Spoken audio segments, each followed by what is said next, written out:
For app info and more, follow them on Facebook. At Black Patch Grill, the kitchen is serving your favourite Irish fare and southern comforts. The dining room is now open again, so come in, sit down and enjoy your meal in the dining room or, weather permitting, out on the patio. We are still offering curbside takeout for lunch and dinner, as well as family-style dinner options. Follow us on Facebook at Black Patch Grill to see the daily specials. And come check out our new location in Hopkinsville, the local Irish pub and kitchen. They say variety is the spice of life. We all want choices. Men and women want to pick what they want. When it's time to select that special truck, Trice Hughes in Princeton has the variety. 3 brands to choose from: Chevrolet, GMC, and Ram. Whether you're a farmer, whether you're pulling a camper with your favorite person, or whether you just want to drive a truck, Thrice Hughes in Princeton has your truck. Stop by and pick out your truck today. Find them on Highway 91 North Princeton or at tricehughes.com. Caldwell County is a special place in western Kentucky, featuring beautiful tracts of land. Even though the real estate market is always in a constant state of change, Bollinger Real Estate and Auction understands this and is ready to work for you. Hi, my name is Ben Bollinger with Bollinger Real Estate and Auction. Whether it's a property valuation or time to sell, Bollinger's team is dedicated to work for you. Real estate solutions with a passion for people. I'm not that kind of girl. That kind of fresh, not so good. But the fresh seafood, fish, and caviar at Lake City Fish Market is always a great idea. The freshest seafood and caviar in the region. They'll even offer tips on preparation. Once you visit Lake City Fish Market, you'll be hooked. Follow Lake City Fish Market on Facebook for their latest catches. Lake City Fish Market, U.S. Highway 62, Grand Rivers, your Lakes area #1 seafood source. Are you still writing checks? Pennyrile Electric can offer you one less check to write a month and save you time and stress through their bank draft payment plan. Just think, no monthly trips to pay your bill, no stamps, no risk of a late charge. Plus, if you sign up this month, you'll receive a one-time $5 bill credit. Sign up today at precc.com or call Pennyrile Electric at 270-886-2555 to sign up over the phone. Pennyrile Electric, enhancing your quality of life since 1937. At the Edge Media Group, we're looking for a highly creative person to become our next marketing specialist on our sales team. Our mission is to help local small businesses grow. We use our radio stations as well as all of our digital marketing products to create promotions that provide tremendous results for our clients. The position offers excellent earnings opportunity in a progressive, fast-paced environment. If this sounds interesting to you, email your resume to me, Amy Berry, at aberry@oldies1480.com. The Titans have multiple picks in rounds 2 and 3, and Titans Radio's coverage of the 2021 NFL Draft continues. John Robinson, will he pick or will he trade as he normally does? We'll keep you apprised. The 2021 NFL Draft pick-by-pick coverage, rounds 2 and 3, begins tomorrow night at 6. It's all here on this great Titans radio station. 106.5 WKDZ.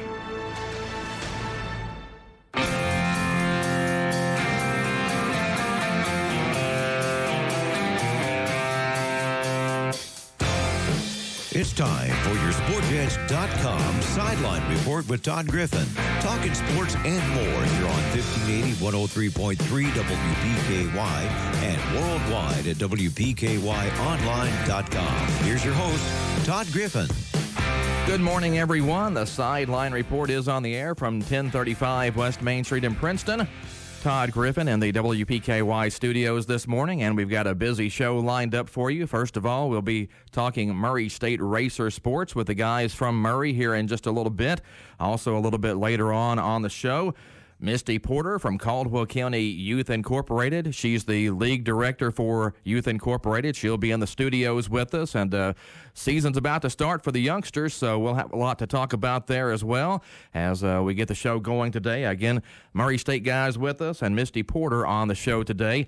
It's a rainy Thursday in Princeton. Hopefully we can get high school sports in, though. The Lady Tigers scheduled to host Dawson Springs out at the Ratliff Park Complex this afternoon. If that game is played, we'll have the broadcast for you here on WPKY today, immediately following the 5 o'clock newscast. Baseball team scheduled to go to Madisonville North Hopkins for a rematch of Tuesday's extra inning affair here that Madisonville won 5-4. Home tennis matches on tap today with Webster County, again, if the weather will cooperate. And a big home match for the Tigers and Lady Tigers coming up on the tennis courts here on Friday against Madisonville North Hopkins. When the Caldwell teams went over there earlier this season, Madisonville had a huge crowd, a very vocal crowd, a fired-up crowd, and Caldwell County's coaches and players would appreciate everyone coming out and maybe helping to return the favor when the Maroons and Lady Maroons come here on Friday for tennis action. Going to get to a break here on the Sideline Report. Again, Murray State guys coming up in just a bit.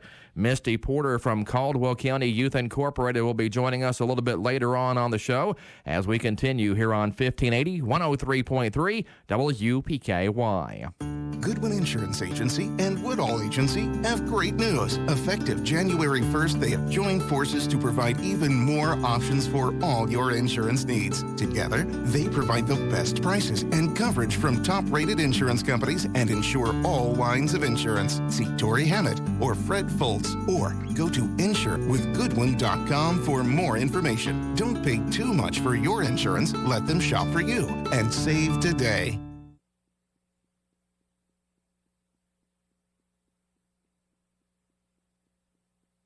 Imagine this. It's late at night, it's cold and dark, and you have a flat tire. One never knows when old Bessie's gonna cause you problems. There's only one place to call, Wallace Towing and Recovery in Princeton. Wallace Towing and Recovery is a 24/7 towing and recovery service. You can count on Wallace Towing and Recovery to get you safe and back on the road or to a repair shop. Wallace Towing and Recovery will jumpstart your vehicle, change a tire, deliver gas, unlock a door, or haul to the garage or scrapyard. Wallace Towing and Recovery has you covered in Princeton and surrounding areas. Call Wallace Towing and Recovery. Check them out on Facebook, and when you need a tow or roadside help, call Wallace Towing and Recovery at 270-963-9081.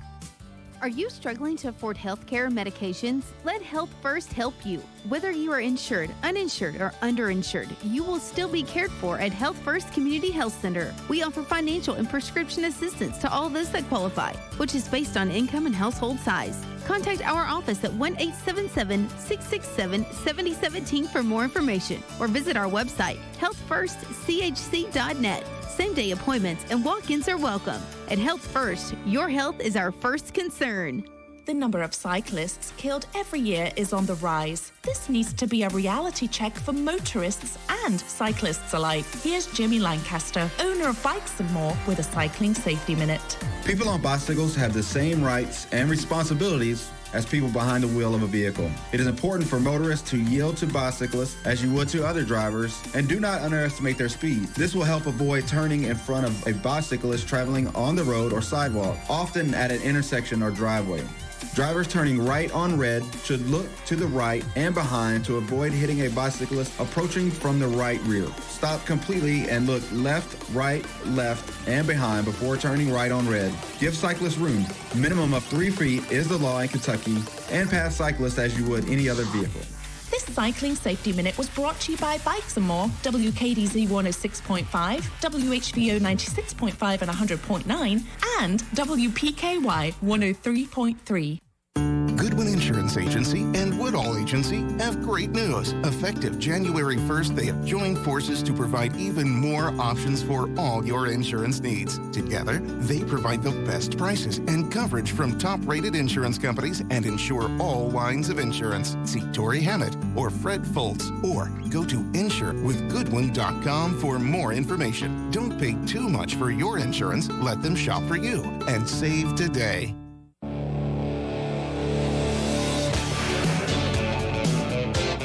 This is the Sideline Report here on 1580, 103.3 WPKY. Good Thursday morning. Thanks for tuning in today.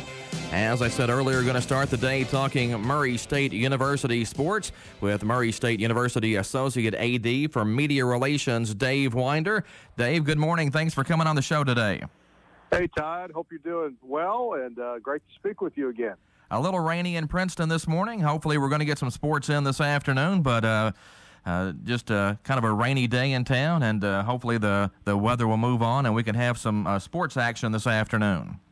Well, I hope you can. I'm sure your high school seasons are getting along pretty well and heading for the postseason. And at Murray State, we are now down to baseball, softball, and track and field. Everything else is finished, and it has been a long road, Todd. We've talked to you many times since the start of basketball in November, and 300 sports events in about 150 days has been quite the grind and the sprint for me and my staff, and we're just proud that we've made it here, and probably more proud that the OVC and Murray State was very determined to find a way for us to play, and we did. And some championships have been won too, so we're really proud of that. Well, certainly an unprecedented situation with the spring having so many sports events, and it has to be a challenge for you guys. Sports that are going on right now and have gone on this spring that are typically fall sports or winter sports, and I'm sure you guys will be glad to try to get back onto a normal schedule this fall. And we're already looking forward to that, Todd.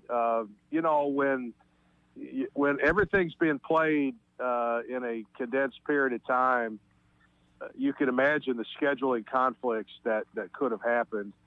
And I've just got to hand it to our athletic directors in the OVC and our boss, Kevin Saul, who does a great job leading us. But I think the decision to play football on Sundays was a really good one, because even though we had to work on a Sunday, it did give football its own day, and it really allowed softball and baseball to relatively stick to what their normal weekend schedule would be. And I just think that decision was big. And then, of course, when football started, we still had 2 weeks of regular season basketball to go. So that was going on Saturdays as well. And then we just kind of pieced it together with, I think volleyball was Sunday, Monday. Soccer was Tuesday, Thursday. And, then you've got your various tennis and golf and track and field days that are mixed in there. But, 300 combined events. That's home and road every day of a golf tournament, track and field meet, all the fall sports, all the winter sports and spring sports. Murray State's going to have 4 graduation ceremonies next weekend. So it's going to bring to a close the very difficult 2021 school year, and everybody at Murray State's very proud that we've made it through. Well, what kind of COVID protocols do you guys still have going on? Because the governor actually removed the mask mandate this week for outside gatherings of less than 1,000. So what kind of effect does that have on you guys there at Murray State? Well, from the start, we have followed the governor's guidelines and the CDC's guidelines and the NCAA, which I would say, 99% of the time was they were agreeing with each other on what we should do.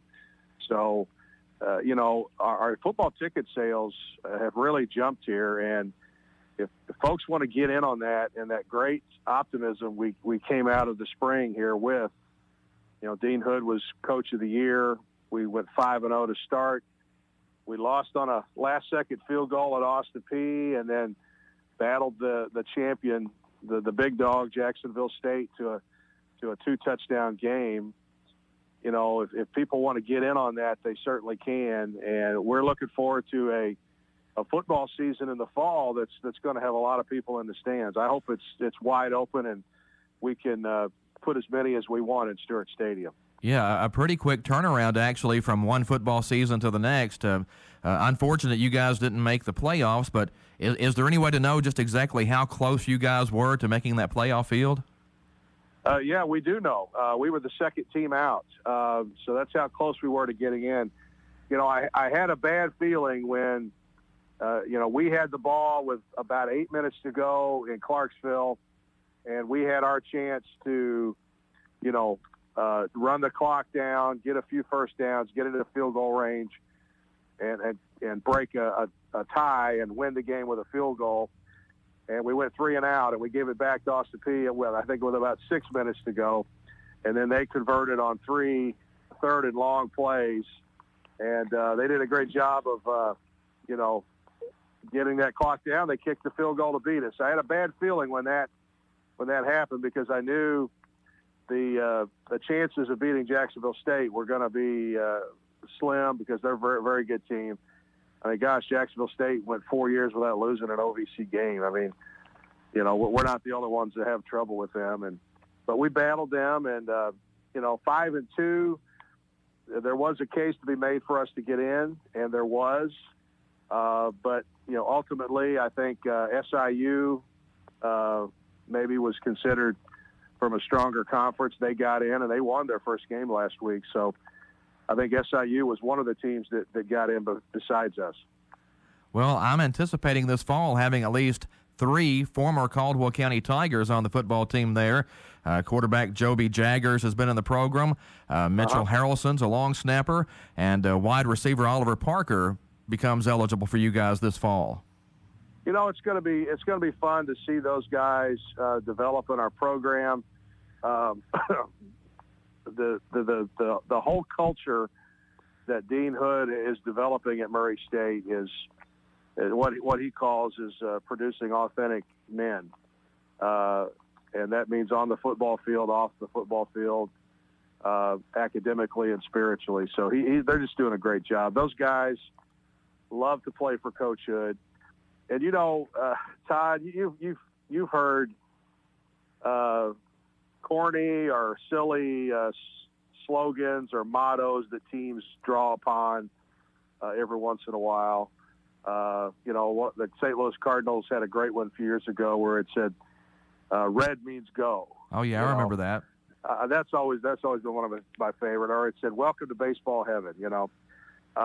So Dean came up with this little chant. It's called "I Love Football," and I don't know if he made it up himself. But most of those kind of things have been adopted before. But after a game, after practice, they got this little song they sing, and it basically says, "I love football," and then the team repeats it, "I love football." Team repeats it, "I love football," and then it's in the rain, in the snow, in the sleet, in the heat. "I love football. I love football." And that's just one of those things that rallies a whole team. And those young men from Caldwell County are going to be part of that, have been part of it. And regardless of how much they end up playing, they may end up being a starter at some point. You never know. Maybe they won't. I don't know. But regardless of how much they play, they're in a program that's going to teach them far more about how the world is than just what happens on a football field. And that's what really excites me. I've seen Dean Hood, work with his players, and the constant stream of communication is pretty impressive.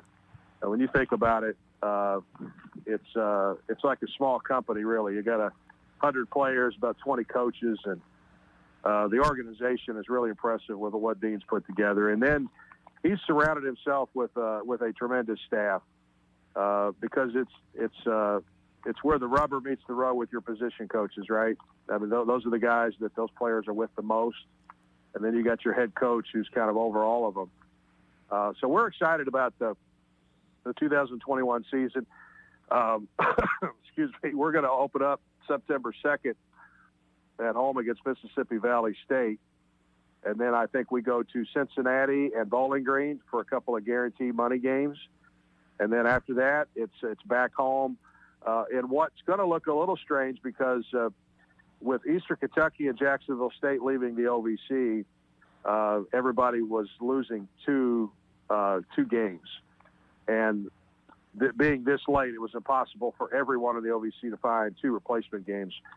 So what we did is everybody in the league is going to play 2 of their conference opponents twice. And our opponents is going to be Eastern Illinois and SEMO.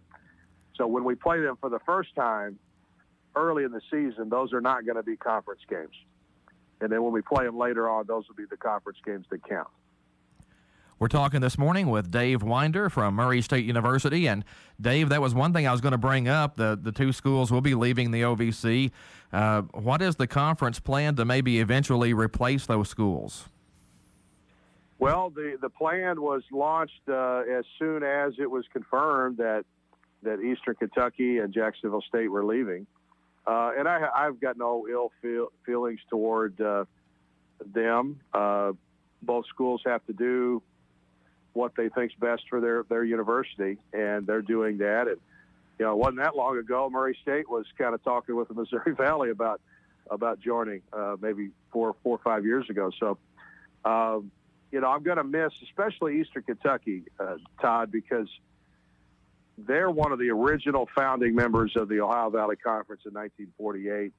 They're in the state of Kentucky, and I hate to lose that rivalry that we've had with them. We've played football every year, I think, since 1941, even before the OVC was formed. So Murray State and EKU have played football every year, and we won't play this next coming season. And that leaves me a little sad to lose EKU as a conference member. And I've told my colleagues from EKU that as well. However, when it comes to other sports, it is going to give us a good, solid, non-conference opponent to play that's not far away. It's in the state of Kentucky. So I think after a little bit of a break, you'll see Murray State playing Jacksonville State and Eastern Kentucky in other sports. That just won't be a conference game. Well, when you look at those two schools, you can almost understand it from a logistics standpoint with Jacksonville State because they're going to the A-Sun, and they're probably closer to all those schools. The Eastern Kentucky thing is a little head-scratching, though, just because, like you say, they were an original member of the OVC. Yeah, and like I said, I can't begrudge them. I just saw a couple of my colleagues at the OVC golf tournaments this past week from both schools, and we kind of said our goodbyes because if I don't see them at the track and field championships coming up here in a couple of weeks or the baseball tournament, I probably won't see them for a while. So we were it was almost like a going away party a little bit for my colleagues from EKU and Jacksonville State a little bit. You mentioned the effect it's had on the football schedule this fall. Of course, the OVC is going to be left with 10 schools, which that seems like a pretty good number as far as scheduling goes in most sports. But for football, you're down to 7 now. Yeah, that's why we've plugged in the two other games against our conference members. So I don't have the schedule in front of me, but you can find it at GoRacers.com. We will play SEMO in Eastern Illinois, I think, over the period of 3 weeks with another game in the middle. But the first time we play them won't be a conference game, and I can imagine that both teams, since it's not a conference game, both teams really won't want to show the other team everything they got in the playbook, right? Oh, yeah, for sure. That you see it in high school football playoffs when somebody has to play somebody a second time, it's just a different matchup the second time around. Yeah, I mean, that's why, when it comes to trick plays and things like that, I've always heard coaches say you don't pull those out unless you absolutely have to, and you don't pull them out in a game that doesn't really matter. You save that card for a big game. So, yeah, I think there'll probably be some gamesmanship going on there a little bit. Moving to baseball now. I talked with our buddy Shane Burns this week, and he expects to be back on the mound this weekend for the Murray State Racers after missing the last 2 weeks. I think the game's at Morehead State, so he was anticipating pitching either Friday or Saturday, so going to be good for the Racers to have him back out there. Yeah, I got a good report on him this week. He was out for 2 weeks. He threw a bullpen this week, and I was told that if you didn't know that he had to sit out with a problem, you would never know. It'll just kind of be the matter of his endurance since he hasn't pitched in a couple of weeks in a real game. So, we'll see. But it's great to have Shane back in there and glad to have him back. Yeah, he told me he felt pretty good, except he had about a half a day there where it was rough on him. But hopefully he can get back out there and get back to pitching really well for you guys. Yeah, they said he threw well this week in the bullpen, so that's encouraging. Murray State going up to Morehead State for a doubleheader tomorrow, single game on Saturday. They are going to play Sunday, but that's just a game to get a game in. It won't count as a conference game. So the 3-game series, the Racers are in third place, Morehead State's in first place, and the Racers are going to a place where it's the most unique and frustrating ballpark that you'll ever want to be in, Sonny Allen Field at Morehead, Kentucky. It looks like the Polo Grounds. If you've ever seen pictures of the old Polo Grounds in New York, that's for exactly sure. what's sunny out. Yeah, it's down the right field line. It might be less than 300 feet. Oh, wow. They've got a 30-foot high fence that goes out to center field. In the right center field gap, it's probably only 260.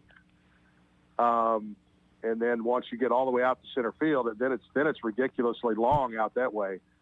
It's like putting a baseball field on a football field and having to keep your outfield fences no further than the football sideline. So I actually hit my first collegiate home run there in 1984, I think it was. And it was just a fly ball to right field, and I hit it high enough to got it over the fence. That was kind of a cheap first home run in college, but I'll take it. Now, the Racers have been playing pretty well, though, heading up there, right? They have. They swept Eastern Kentucky last weekend, and the Bats are starting to really wake up. The Racers haven't really hit on all sticks yet. When you talk about Bloomer, Cozart, Anderson, Perkins, Woosley, those guys that are in there between the third and seventh spot in the lineup, I just really feel like before too long here, and it needs to kind of start coming around because we've got, I think, 12 conference games left. Before too long, hopefully we're going to see that middle of the order really start to hit at the same time. We've always had one of them hitting, maybe two, but we never had three or four guys really hot with the bat. So hopefully that'll happen here. Dave, and of course, the OVC tournament is headed that's to what I was going to ask you Tennessee. about right there. Yeah, so we're happy to go. However, the tournament this year for softball and baseball in the OVC has been cut to only 4 teams. So it's a tough gig to get into. And that's a budgetary decision there because everybody's budgets took big hits last year. So that's a cost-cutting measure. So only 4 teams go to Jackson, Tennessee. And right now, if the season were to end today, the Racers would be, I think, the 3rd seed. Yeah, that'd be good. Is it still a single elimination tournament? No, it'll be double elimination. Okay, so that gives you a little better chance if you can just finish in that top 4 and get there. And I think the Racers thought going into this season that they would be a big challenger for the OVC crown this year. Yeah, I think. We were picked 3rd in the preseason, so I think the coaches in the OVC recognize the kind of team that Dan Skirka has. I think our bullpen has been set up to where it's a good situation that ends with Connor Holden. He had a couple of saves last weekend. I think he saved both games of a doubleheader last Friday. So, like I said, it's you got to have it all coming together at the same time. And right now, every weekend you go through, that first game of a 3-game series is so important because really all you're trying to do is if you keep winning series rather than losing them, you're going to be in that top 4. This is the Sideline Report here on 1580, 103.3 WPKY. Dave Winder from Murray State University joining us this morning. And, Dave, just one more thing. I wanted to touch on basketball just a little bit this morning and maybe football too. We hear the phrase transfer portal a lot these days. Does that really make it tough on you guys trying to figure out who's coming and who's going? Well, it's happening all over the country, and this is what the NCAA wanted. They wanted more freedom for players to move around, and you're seeing it all across the country where most teams are having at least 4 or 5, almost half or even more of their roster turning over now. So Matt McMahon has had to adapt to that, and they've signed 4 players this spring. We just signed DJ Burns, who was a 6'7" forward from Southern University down in Baton Rouge, and he'll have 3 years of eligibility with us. We signed Elijah Farr, who was a 6'8" forward from Alney Central Junior College. He's a former football player from Kansas City who actually started his career on the football team at Missouri State as a tight end. But then the 2 big centerpieces of the offseason signings is Carter Collins, who's a 6'3", guard who scored 1,000 points at Davidson the last 4 years. He was a kid that the Racers were really on, and they ended up signing some guy named John Morant. So I think I remember that guy, yeah. Yeah, so Carter Collins was in that group, and now the Racers are going to have him for one season. So we're excited about that. And then the other one is Trey Hannibal, who still has 3 years of eligibility left, and he's a kid that played 20 games last season as a freshman for South Carolina and was the first guard off the bench. So those 4 guys are coming in, and I think it's May. It's the weekend of Memorial Day when the team can come back to campus, and we're going to get to do what we didn't get to do last summer, and that's have the whole team on campus during the summer, taking some classes, working out together, getting bigger, stronger, faster, better. And I think that's one thing that kind of hurt the effort this past season is our team didn't get that summertime period where they were all together. Dave, as always, we appreciate you being generous with your time and coming on the show and giving us a lot of good information this morning. Just one more big question, though. Do the St. Louis Cardinals need to pick up another starting pitcher? Well, I guess that all depends on if Miles Michaelis can come back. I think if he comes back, they're going to be set. I think Gant's pitching well. How about Adam Wainwright? The guy's almost 40 years old, and he's dominating like he always has. Every time in the past 3 years when you think, well, it's okay, Adam, you can't play forever. And any time in the past 3 years you think, hey, Wainwright's done, he finds another way to get the job done. And then here lately, Carlos Martinez has pitched well. That's back-to-back good outings for him.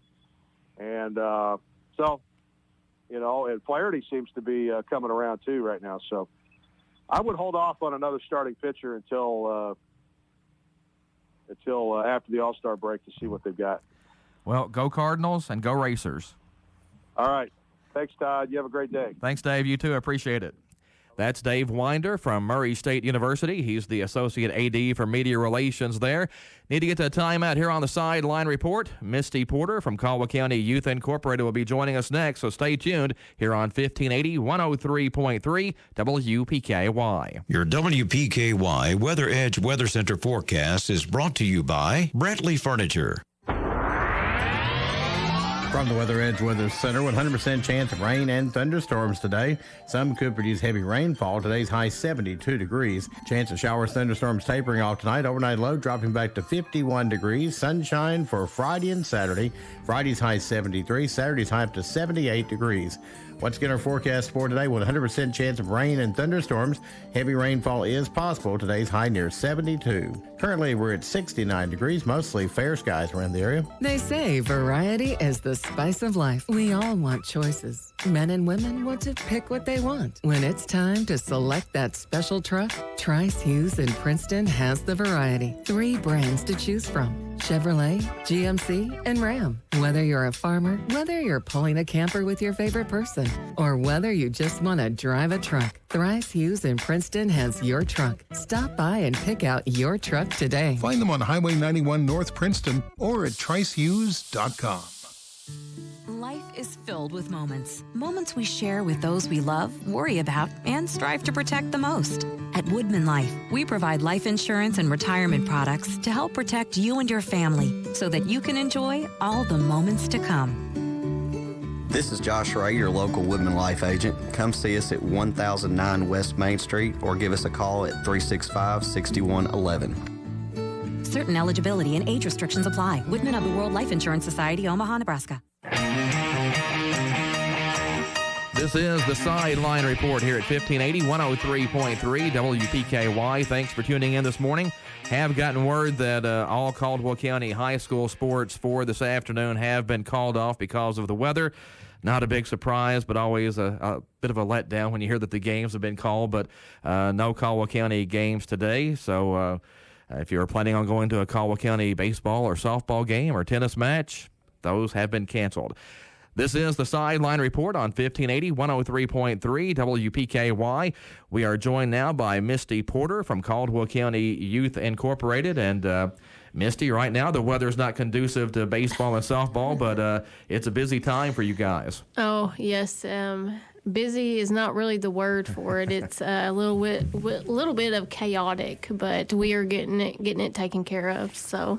Well, it's always kind of a busy time for Youth Incorporated, but I would say this has to be the busiest time of the year. It is. With COVID last year, we had great numbers, but with it kind of, I wouldn't say subsiding, but we know what to expect and things like that. We've had more kids to come out, so it's gotten very interesting. And then we also had Livingston to join into our league, so it has been very busy. It's, having to put about 7 heads together to figure out how to do these games, but we've got the game schedule out, so we're ready to roll on Monday. So. Well, I was going to say that just putting a schedule together this year had to be challenging because I think one of those age groups, 8U baseball, doesn't it have like 19 teams? 19 teams, it does. And our 10U baseball, I believe it's 14 or 15 teams. So Gary Goodacre, I'm going to shout out to you because if it wasn't for him, we wouldn't have a schedule this year. I mean, he's very smart. He's diligent. He's very precise, and I don't know what we would have done without him. Well, it's not just that everybody has to have home and away games and that you've got whatever it is now, 5 or 6 communities, but some of those communities, when you play them, you don't necessarily go to their community. You go someplace else and play them. And I think we even have some games scheduled here this year between, other communities. Yeah. Caldwell County is the center point for the majority of the counties. We have, like I said, included Livingston, so the majority of those center games for Livingston and other opponents will be at Lyon County, but we had to make some changes with that because there's times where, things didn't work out and you just had to make it all work, and we did, and Livingston worked with us and we worked with them. That's every county. So I'm glad to see Livingston aboard because their numbers, they said, had went down, but now I guess with not in their league that they used to go to Paducah League, he said he's got more numbers this year, so that's good for them. But yeah, I mean, I'm trying to sit here and think it's over 110 games just at Caldwell County this year. So it's going to be, it's going to be interesting. So well, and you say numbers are actually up this year here at Caldwell. Mm-hmm. It is. We have from 8U baseball softball to 12U softball baseball. We have more than one team, so that's a good thing. But then we have our T-ballers, and I have over 120 T-ball kids this year, which is good. It's just trying to make that schedule work for T-ball games. So we're actually in the process of that right now. Well, and the greatest thing is you finally found coaches for every team. Oh, my word, yeah. I was getting a little worried there for a while because there were several of us that would reach out to other people and they couldn't do it for, work purposes or whatever, but we do. We have enough coaches, enough help for T-ballers. And then we also, which is really good, we also have a 15 and under baseball team this year. And we're still, those registrations is still open till May the 8th. And that's for 15 and under softball and baseball. We don't have nearly enough for the softball, but they still have time to get it in. They have a little over a week to get their registrations in. So, but I'm just thrilled that not only do we have a team, we have other counties that going to have a team as well. So they'll be able to play some games this summer. Well, when we say the season's about upon us, most of the leagues start next week, right? Mm-hmm, yes. First day is Monday. And then, if this rain holds off, because I think I've seen it where it's going to come in Sunday and Monday. So, but our opening season game is Monday. Caldwell County is going to have their opening day this Saturday starting at 9 o'clock, but I don't know if it would be dry enough by then. We're going to try to wait until tomorrow to kind of see how it is. After talking to Dwight, we may have to cancel that, but that's okay. That's basically for scrimmage, get them on the field a little bit, kind of see where other people may have some extra pitching they didn't know about. So that was that purpose, is to get those kids on the field before the season came. But if we don't get to have it, that's just okay. We'll just start in with our games on Monday. It seems like for about 10 years now, the league and Youth Incorporated here have tried to have some kind of preseason get-together just so the kids can get out there and play a little bit where it doesn't really count. Right. But for whatever reason, either the weather or something always ends up making it where we can't have that. Well, it's still the springtime. It's called Summer League, but, we start somewhat in the spring. So, and we're going to have some of those rain-out days, but I'm just glad just to see the kids again to be able to get out there because with COVID around, you just never know what to expect. So, but yeah, we're excited about Monday and get this 4 to 6 weeks into June to where they can do their preseason tournament. And we're doing it the same this year, but with 8U baseball. It's kind of like we're splitting it into divisions, like Major League, and because there's so many teams. So we're doing that once, for the tournament play of it, like an East and West division. So just to kind of help, Dawson and Livingston's going to hold those, and the championship's going to be at Livingston this year. So.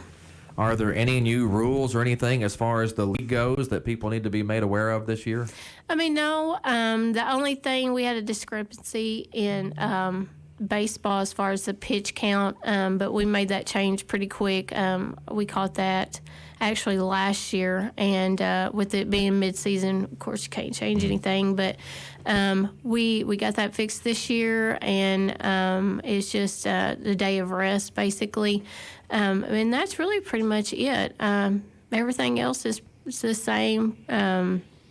It's just that one with the pitch count. So that's pretty much it. Are there any COVID protocols that are still in effect for this year?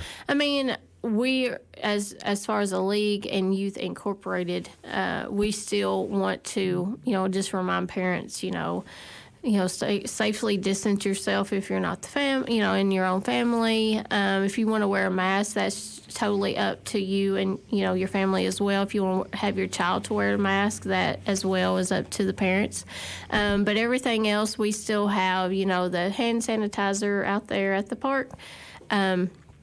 And concession stands, we still got it going. We have Angela out there again this summer, thank goodness, and she's going to be running that. So everything is still pretty much the same. It's basically use common sense. So last year it was great just to get the season in because there were so many COVID concerns last year that nobody was really ever sure we were going to get to play, and then it seemed like it was a great season, and you just kind of hope that the momentum of all that carries over this year. Yeah, I pray that it does because it went smoother than what I even expected. I really thought we'd have some hiccups here and there and different things would happen, and, what was really great about it, we had, parents that stepped up and said, we're not going to come back because someone's so sick, and they didn't. And it's not that they wanted that to happen. It's just, they did what they had to do, and they let us know, and we took care of the problem. So it felt like everybody was just so happy to be out of the house last year that everything was just great when you got to the ballpark. It was.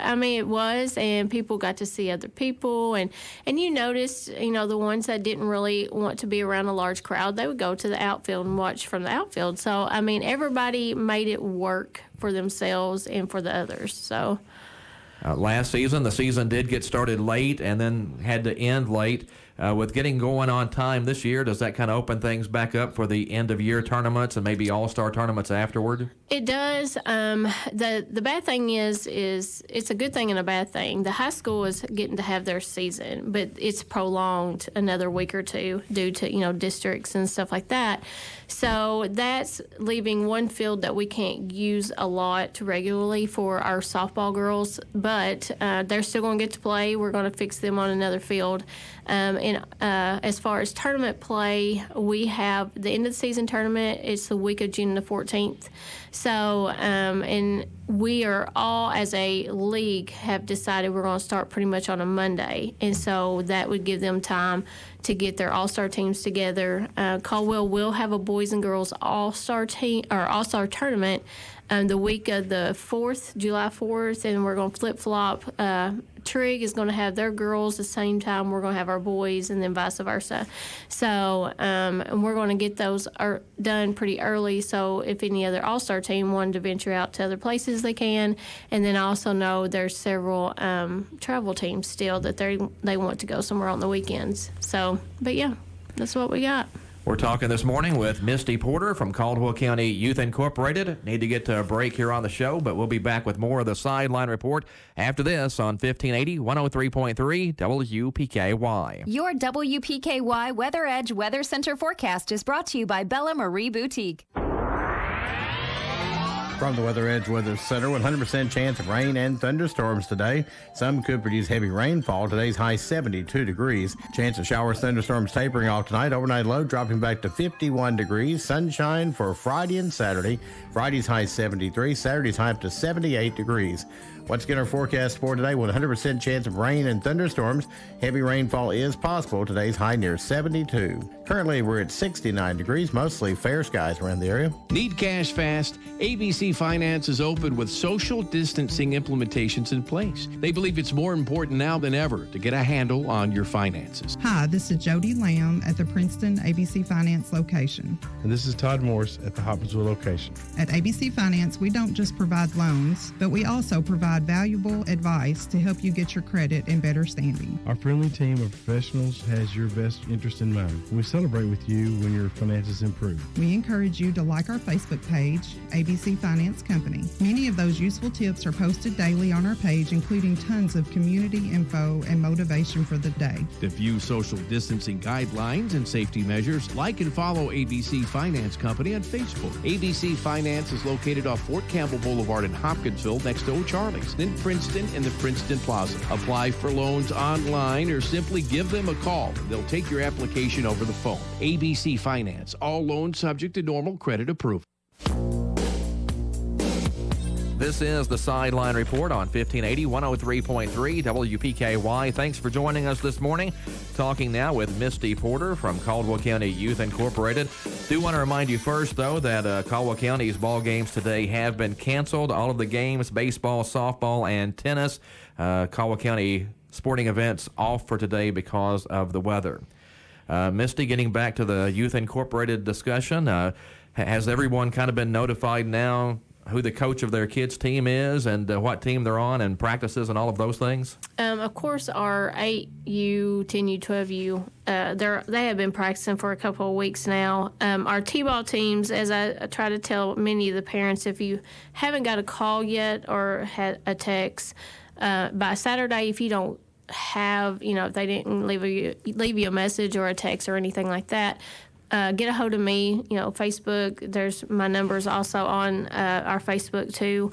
And I'll try to figure out what's going on, and we'll get that taken care of. But the majority, they have already contacted the parents. I always tell them to make sure with the parents, double check their shirt sizes, because last year, and from what I understand years before, they may wanted a small, but they should have got a medium, and it's just one of those things. But yeah, they should have already. The majority have gotten a call or a text or something. So it's always just a little confusing, I think, maybe for the parents, because not all the age groups start at the same time. Yeah, and I tried to do that last year, and it worked out pretty well. But this year, with so much going on at the park and trying to get things organized again, we pushed T-ball back 2 weeks, and I think I have the first game starting like the May 18th or something like that. It's on a Monday, and that's the day we're going to start. We have even numbers up to our 5 and 6 year old boys, and we have 5 teams for them. But that one's going to be kind of odd to play out. But I mean, they all should at least play each other twice, the majority of them. So, but yeah, they should start around May 18th as far as T-ball. They have at least 2.5 weeks of practice. So they should be good to go as well. And then our boys baseball, 15U baseball, and if we have enough for girls, they'll start later in June. So, of course, once high school's over with, we'll get that started. So. Well, when you look at the league overall as a whole, pretty impressive that this many communities have been able to come together and stick together for so long now. And not only that, but I think it started out originally with Caldwell and Dawson kind of forming a little group there to kind of play games back and forth, and then it ended up with Crittenden County and Lyon County, and it just kind of grew from there. Right. And I think we don't want to get too big, and it's not that I don't want to welcome any more counties. It's just when you get so big, then you're going to go into divisions and stuff like that. And I think that the majority of us, if you would talk to any other county, they would agree they would like to go visit each county. Everybody's got different atmospheres at their park and stuff. So it's not that I'm not saying we're not going to welcome anymore, but I highly don't see that happening because we have a good round group of communities, and we all, are on the same page about things. So, we're well-rounded. Livingston is, far out of the way, but, one way to look at it is once your kid gets in middle school and high school, you're going to travel that far anyway. So, going over there once is not going to, not going to be too bad. So. It's basically the old 5th District with Dawson Springs and Webster County. Yeah, and that's the way I was looking at it, too, is, back in the day, our 5th District included Caldwell. Of course, Caldwell dropped, but it's interesting to get to go back to all the parks and stuff. But I am glad to see Dawson back. The guy that's over it, him and his wife has worked very hard to get them. Their numbers are higher. They said it's been in years, which is really great. And he's really working hard at that park, getting it straightened up, the fields and everything. So I'm glad to see Dawson back. Yeah, good for everybody's numbers to be up, I think, because the entire reason that the original 4, Caldwell, Dawson, and then adding Crittenden and Lyon was because everyone's numbers were down, and you have to schedule somebody. You can't have a 3-team league and just play everybody, half a dozen times. Yeah, that's true. Like I said, we at least have one group, like 10U softball, we have 2 this year, which is great. 8U softball, we have 2. And then 12U softball, we had 2. Last year we had 1 at 12U and things. So it worked out really good, though. And like I said, to be able to play other counties is what they need to see. It's just part of being summer league, and you're going to different counties. So, it's just, I always enjoyed it, so. Well, going back to when it was a 4 community league, the big thing, if you were from Caldwell County, was you liked going to Dawson Springs, you liked going to Marion, you liked going down to Eddyville because everybody had a Dairy Queen. Well, now Caldwell County, Princeton, we have a Dairy Queen here, so I never thought about that. That is true. I never thought about that. Which Eddyville don't have a Dairy Queen anymore. Yeah. So they put them out, and y'all gained it. So there you go. So. Well, the season coming up. Anything else people need to know as we get ready to start play? No. The one thing I just want to stress, with Rattler Park, we are smoke-free, tobacco-free zone out there, and. That's one thing that I try to press against my coaches, do that once your game's over with, go out and do what you got to do. But, our big thing is that we're teaching kids fundamentals, and we're setting an example while we're out there. And we have a good group of coaches, and I just hope they maintain that the rest of the year because we've had 2 or 3 umpires meetings. And, we just try to go back to that zero tolerance again to let the kids play ball and don't heckle the umpires too bad, but we're ready to go, and I'm excited for the kids to get out there, and hopefully the rain will diminish. At least they can start playing games on Monday. So, well, good luck to you guys, and hopefully it'll be another great season. I hope so. Yep.